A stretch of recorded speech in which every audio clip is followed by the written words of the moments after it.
అట్లాంటిది ఇవాళ ఈ ముఖ్యమంత్రి గారి అహంకారపూరిత వైఖరి, ఈ ముఖ్యమంత్రి గారి యొక్క ఏకపక్షమైన నియంతృత్వ పోకడలతో ఎల్ఎన్టీ లాంటి సంస్థ ఎంత ఇబ్బంది ఎదుర్కొంది అంటే ఇప్పటికీ ఒక ప్రముఖ సంస్థ, అదేం చిన్న ఆషామాషి సంస్థ కాదు, ప్రపంచంలోనే పేరెన్నిక కలిగిన ఒక ఇన్ఫ్రా కంపెనీ, అది పబ్లిక్ లిస్టెడ్ కంపెనీ. ఇంకా వాళ్ళకు 2070 దాకా ఉంది ఇక్కడ లీజు. హైదరాబాద్ మెట్రోది పీపీపీలో 2070 దాకా ఉంది వాళ్ళకు, ఇంకా 45 ఏళ్ళు ఉంది. ఫస్ట్ క్వశ్చన్ ఏంటంటే ఇవాళ ఎందుకు ఎల్ఎన్టీ అనే సంస్థ ఇక్కడ నుంచి వెళ్ళిపోయింది? దానికి ముఖ్యమంత్రి గారు, రాష్ట్ర ప్రభుత్వం సమాధానం చెప్పాలి. నెంబర్ 1, మా క్వశ్చన్ ఎందుకు పోయింది, ఎందుకు మీరు పంపించారు అర్ధాంతరంగా, ఏ కారణం చేత ఆ సంస్థ ఇక్కడ నుంచి నిష్క్రమించింది? కరోనా కష్టకాలం ఎదుర్కొన్నది, నష్టాలు వస్తే ఎదుర్కొన్నది, రాష్ట్ర విభజన తర్వాత ఏదో రైడర్షిప్ తగ్గుతుందనే అపోహలను తట్టుకొని నిలబడ్డది. ఇన్నిటి తర్వాత ఇలా సంస్థ వెళ్ళిపోయే పరిస్థితి వచ్చింది. హైదరాబాద్ ఉజ్వలంగా, ఒకవైపు మీరే చెప్తున్నారు కదా తెలంగాణ రైజింగ్ అని, మరి అంత రైజింగ్ అంటే ఎందుకు పారిపోయే పరిస్థితి వచ్చింది ఎల్ఎన్టీ చెప్పాలని చెప్పి నేను ముఖ్యమంత్రిని కోరుతున్నాను. అట్లాగే ఇంకొక మాట కూడా, ఇది ఇట్లా ఇంత పెద్ద సంస్థ అర్ధాంతరంగా తెలంగాణ నుంచి నిష్క్రమించడం అంటే ఇది ఒక హైదరాబాద్కి మాత్రమే కాదు, మొత్తం తెలంగాణ రాష్ట్రానికి, పెట్టుబడుల స్వర్గధామంగా ఉన్న తెలంగాణ రాష్ట్రానికి ఇది ఒక మాయని మచ్చగా మేము భావిస్తూ ఉన్నాం. సాధారణంగా ఎక్కడైనా ఒక పరిశ్రమ పెడితే అక్కడ లోకల్ కొంతమంది ఉంటారు, నాయకులు, గూండాలు, చిన్నోళ్ళు, ఆకు రౌడీలు, వాళ్ళు బెదిరిస్తుంటారు, ఏయ్ మా దగ్గర పెడతావు అట్లా ఇట్లా అని. తెలంగాణలో ఇప్పుడు ఎట్లయిపోయిందంటే స్వయంగా ముఖ్యమంత్రి బెదిరించే కాడికి వచ్చింది. గలీజ్ అంటే పరిస్థితి. డైరెక్ట్గా నిస్సిగ్గుగా, మళ్ళేం భయం కూడా లేదు, సిగ్గుపడు కూడా లేదు, నిస్సిగ్గుగా ఎల్ఎన్టీ సిఎఫ్ఓని తీసుకుపోయి జైలు వేయమని చెప్పిన నేను. శంకర్ రామన్ అనే ఒక సిఎఫ్ఓ గారు ఎల్ఎన్టీ ఏమన్నాడు? ఆయన పాపం ఫ్రీ బస్సు పెట్టినరు, కానీ మాకొచ్చే నష్టాల గురించి ఆలోచన చేయలేదు. మాది పీపీపీలో ఉన్నది. పీపీపీ అంటే పబ్లిక్ ప్రైవేట్ పార్ట్నర్షిప్.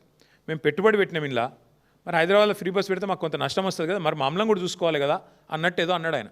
ఏమైనా జైలు వేయండి, వాడిని జైలు వేయండి అంటే ఏది నువ్వేమైనా నియంతవా, నువ్వు ఇడీ అమీన్వా, లేకపోతే నువ్వేమైనా ఆయన నార్త్ కొరియాలో ఉంటాడు ఒక ఆయన పొట్టి ఆయన పేరుందా కిమ్ గాయనవా, ఎవరు పోయి నువ్వు అసలు ఎవరు పడితే వాళ్ళని జైలు వేస్తావా నువ్వు? గింత అన్యాయం, గింత అరాచకం ఎట్లా కనబడుతుంది నీకు అర్థం కాదు. అంతంత పెద్ద పెద్ద సంస్థలు ఊకుంటాయి అనుకుంటున్నావా? వాళ్ళకేం వేరే మార్గాలు లేవా? అంటే నీ ఇష్టం ఉన్నట్టు మాట్లాడతా, నీ అహంకారపూరితంగా ఎవరిని పడితే వాళ్ళని జైలు వేస్తా, ఇంత అన్యాయమా?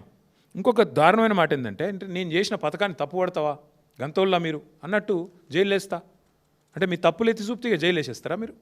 ఇంత అరాచకమా? సమస్యను సామరస్యంగా ముఖ్యమంత్రి అంటే ఆయన పరిష్కరించాలి. వార్నింగ్లు ఇచ్చుడు, డాగేసుడు, కచ్చా డాగులేసుడు, ఉంటావా పోతావా అని ఇంకా బెదిరించాడు. ఇంకో పేపర్లో చూపెడతానండి మీకు కావాలంటే. ఓ స్పీచ్లో చెప్తున్నాడు ముఖ్యమంత్రి, ఎల్ఎన్టీకి కేసీఆర్ అంటే కేటీఆర్ అంటే ఇష్టం ఉండొచ్చు, కానీ ఇప్పుడు ముఖ్యమంత్రి రేవంత్ రెడ్డి యాద పెట్టుకోండి అంటే ఇక ఓపెన్ దాదాగిరి. వాళ్ళేమైనా మా చుట్టాలా, వాళ్ళకేమైనా మాకు వ్యాపార భాగస్వామ్యం ఉందా? ఎల్ఎన్టీకి నేను కేసీఆర్ గారు ఎందుకు ఇష్టం ఉంటామండి నాకు అర్థం కాదు. ఆయన తిక్కలోడు కానీ వాళ్ళ మీద డాగేసుడు, ఇదంతా ఎట్లుందంటే ప్యాటర్ను. ఏం జరిగింది ఇవాళ మాకు అర్థమైన కాడికి చివరికి ఆఖరికి ఆ సంస్థ మా వల్ల కాదు ఇక్కడ తెలంగాణ వ్యాపారం చేయడం అని చెప్పి పారిపోయే పరిస్థితి వచ్చింది. ఎందుకు? దీని వెనకాల లోతైన కుట్ర ఉంది. ఎల్ఎన్టీ మీద ముఖ్యమంత్రి గారి పగ ఈరోజుది కాదు.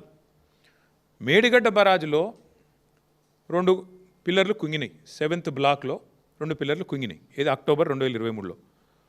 ఆ సంస్థ ఏం చేసిన తర్వాత కాంగ్రెస్ ప్రభుత్వం వచ్చినాక వీళ్ళు పిలిస్తే ముందుకు వచ్చి రాష్ట్ర ప్రజల మీద రూపాయి భారం పడకుండా మేము పునర్నిర్మాణం చేస్తాం 7th బ్లాక్ అని వాళ్ళు ముందుకు వచ్చారు. ఈయన కోపం అది. మేడిగడ్డ కొట్టుకపోవాలని నేను చూస్తుంటే కాళేశ్వరం కూలేశ్వరం అయిపోయిందని చెప్పి నేను రోజు మొత్తుకుంటే నాకు లాభం అవుతుంది, కాళేశ్వరం ప్రాజెక్టును బద్నాం చేసి బతుకుదాం అనుకుంటే వీళ్ళు వాళ్ళ సొంత పైసలు పెట్టి రూపాయి అవసరం లేకుండా రాష్ట్ర ప్రజల మీద భారం పడకుండా ఎల్ఎన్టీ సంస్థ మొత్తం కడతానని వస్తే ఇక నేను ఇన్రోల్ చేసిన ప్రచారం అంతా చిల్లర ప్రచారం అని తేలిపోతుంది కదా అనేది ముఖ్యమంత్రి గారి దుగ్ధ. అక్కడ స్టార్ట్ అయింది పంచాయతీ. అక్కడికి వెళ్ళి ఎయిర్పోర్ట్ మెట్రో రద్దు, ఆ తర్వాత ఎల్ఎన్టీ మీద, మరి ఆ మేడిగడ్డ బరాజ్ మీద, అన్నారం బరాజ్ మీద వరుసగా మేడిగడ్డ నుంచి మెట్రో దాకా వెంటాడుతూనే ఉన్నాడు, వాళ్ళని వేధిస్తూనే ఉన్నాడు ఈ ముఖ్యమంత్రి. జైలు వేస్తా అంటాడు.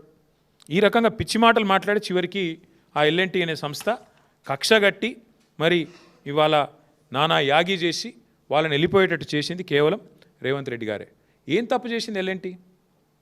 మీకు అడ్డం వచ్చిందా? మీ బాంబులేటి శ్రీనివాసరెడ్డి గారి కంపెనీకి అడ్డం వచ్చిందా? ఇక్కడ కాంట్రాక్ట్లల్లో ఏమైంది? ఇబ్బంది ఏంది? ఇచ్చుకున్నావు కదా నువ్వే. నారాయణపేట కొడంగల్ లిఫ్ట్ ఇరిగేషన్ ప్రాజెక్టులో ఇదే ఎల్ఎన్టీ సంస్థ ఒక అంతర్జాతీయ సంస్థ. ఇది వాళ్ళకట క్వాలిఫికేషన్ లేదంట, బాంబులేటి కంపెనీకి మాత్రం క్వాలిఫికేషన్ ఉందంట. అంటే అంత గొప్ప కంపెనీ బాంబులేటిది, కానీ ఎల్ఎన్టీకి మాత్రం లేదంట. అట్లా ముఖ్యమంత్రి గారు కక్షగట్టి ఆయన సొంత నియోజకవర్గంలో ఉండే నారాయణపేట కొడంగల్ వరకు కూడా ఎల్ఎన్టీని కావాలని టెక్నికల్గా డిస్క్వాలిఫై చేయించి ఇన్సల్ట్ చేసి మీరు మా రాష్ట్రంలో నేను ఉన్నంత కాలం పనిచేయడానికి వీల్లేదు అని చెప్పి కక్ష కడితే చివరికి వాళ్ళు ఈయనకు వంత పాడకపోతే మేడిగడ్డ కొట్టుకపోతుంది అని నువ్వు చేసే చిల్లర ప్రచారానికి వంత పాడకపోతే అది రిపేర్ చేయొచ్చు, ఆ రిపేర్ కూడా మేమే చేస్తాం 250 కోట్లు పెట్టి అని చెబితే నీకు నచ్చక వాళ్ళకు కాంట్రాక్ట్లు దక్కకుండా చేసి వాళ్ళను బతకనీయకుండా చేసి సంస్థ లాభాలకు వెళ్ళి నష్టాలకు పోయేటట్టు చేసి చివరికి ఈ రకంగా ఎలగొట్టిండి వాళ్ళ